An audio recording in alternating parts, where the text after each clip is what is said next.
Dear Esther, I have now driven the stretch of the M5 between Exeter and Bristol over 21 times. But although I have all the reports and all the witnesses, and have cross-referenced them within a millimetre using my Ordnance Survey maps, I simply cannot find the location. You'd think there would be marks to serve as some evidence. It's somewhere between the turn-off for Sanford and the welcome brake services. But although I can always see it in my rear-view mirror, I have as yet been unable to pull ashore.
I've begun to wonder if Donnelly's voyage here was as prosaic as it was presented.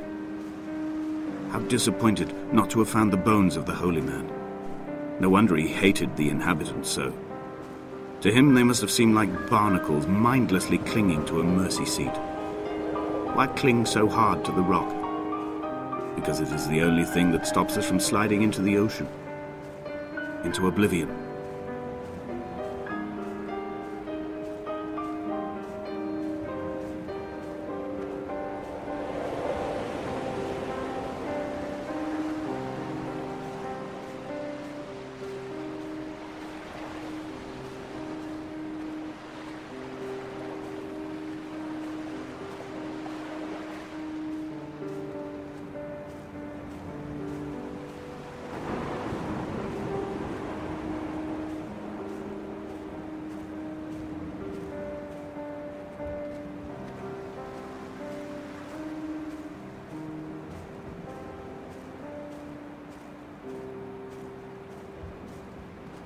I had kidney stones, and you visited me in the hospital.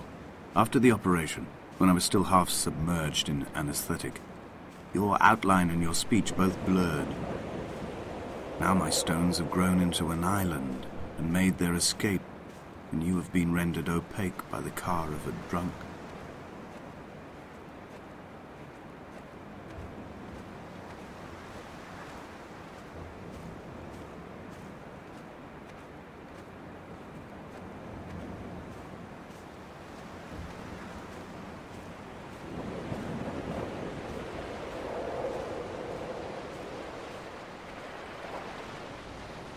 There must be a hole in the bottom of the boat.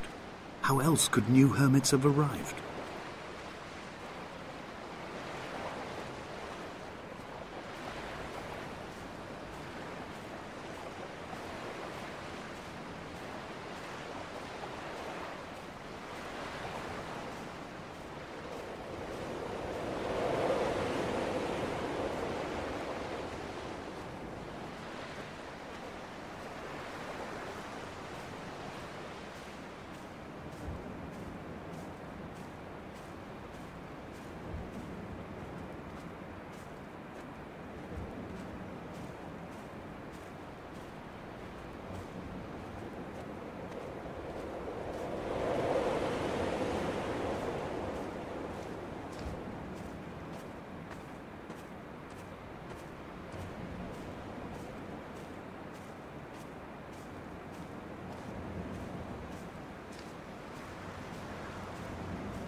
When I first looked into the shaft, I swear I felt the stones in my stomach shift in recognition.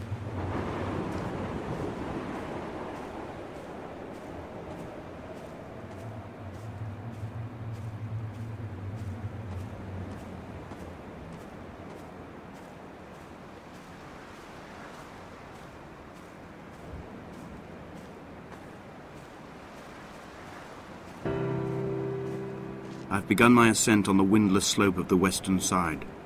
The setting sun was an inflamed eye squeezing shut against the light shone in by the doctors. My neck is aching through constantly craning my head up to track the light of the aerial. I must look downwards, follow the path under the island to a new beginning.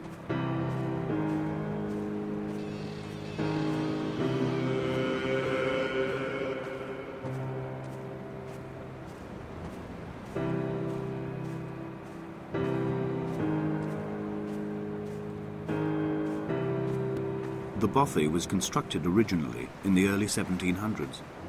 By then, shepherding had formalized into a career.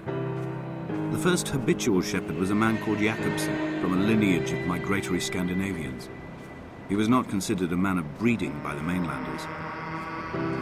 He came here every summer whilst building the bothy, hoping eventually that becoming a man of property would secure him a wife and a lineage. Donnelly records that it did not work. He caught some disease from his malcontented goats and died 2 years after completing it. There was no one to carve white lines into the cliff for him either.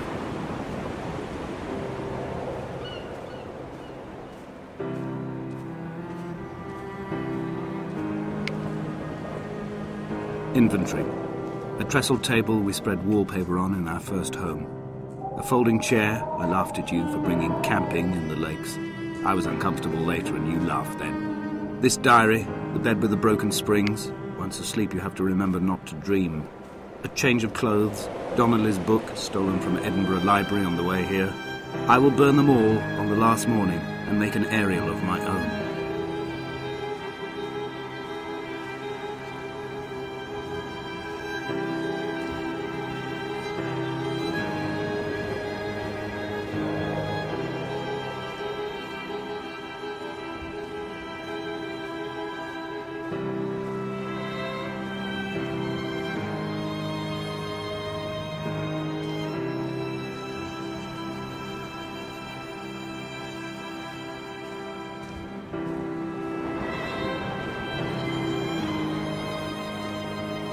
What to make of Donnelly, the laudanum and the syphilis?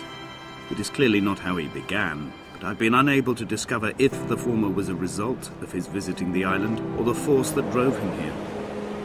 For the syphilis, a drunk driver smashing his insides into a pulp as he stumbled these paths, I can only offer my empathy. We're all victims of our age.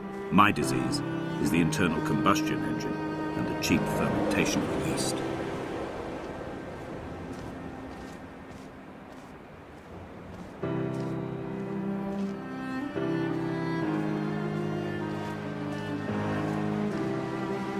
They found Jacobsen in early spring. The thaw had only just come. Even though he'd been dead nearly 7 months, his body had been frozen right down to the nerves and had not even begun to decompose. He'd struggled halfway down the cliff path, perhaps looking for some lost goat, or perhaps in a delirium, and expired, curled into a claw right under the winter moon. Even the animals shunned his corpse. The mainlanders thought to bring it home unlucky. Donnelly claims they dragged it to the caves to thaw out and rot, but he is proving an unreliable witness.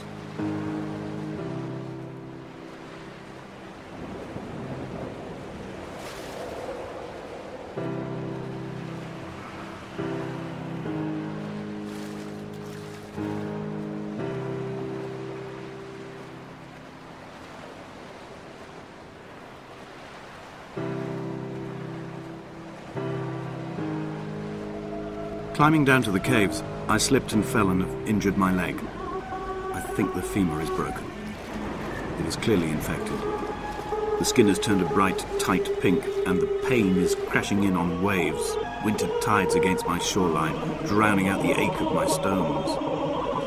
I struggled back to the bothy to rest, but it has become clear that there is only one way this is likely to end. The medical supplies I looted from the trawler have suddenly found their purpose. They will keep me lucid for my final ascent.